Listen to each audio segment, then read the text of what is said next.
नमस्कार. दुःखाचं मूळ कारण असतं अपुऱ्या इच्छा, आकांक्षा आणि अपेक्षा.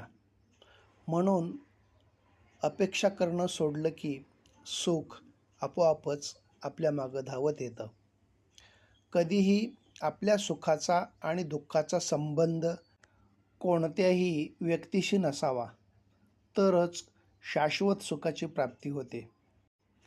रानावनात, निर्जन ठिकाणी एखाद्या एकाकी वेलीवर उमललेलं फूल जसं कोणीही कौतुक करण्याची वाट न पाहता फुलत असतं, तसंच आपणही कोणाच्याही कौतुकाची वाट न पाहता प्रामाणिकपणे आपलं काम सचोटीनं करत राहायचं असतं.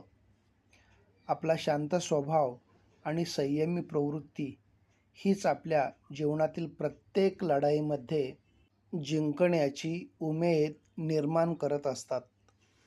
झालेल्या चुकांवर भर देऊन, एकमेकांना दोष देऊन निराशामय वातावरण तयार करण्यापेक्षा झालेल्या चुकांमधून बोध घेऊन मार्गात बदल करून आशादायी वातावरण तयार करणं कधीही चांगलं असतं.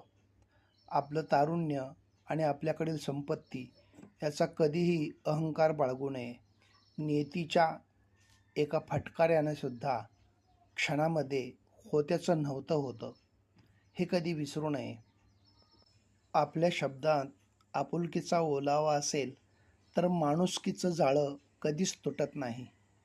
जेव्हा परिस्थितीची जाणीव स्वतःपर्यंत असते तेव्हा ती स्वतःची मजबूती दाखवते, आणि जेव्हा जग जाहीर होते तेव्हा ती मजबुरी दाखवते. अडचणी आयुष्यात नाही तर पहिल्यांदा मनात असतात. ज्या दिवशी मनावर विजय मिळवू त्या दिवशी मार्ग आपोआप निघतील. धन्यवाद.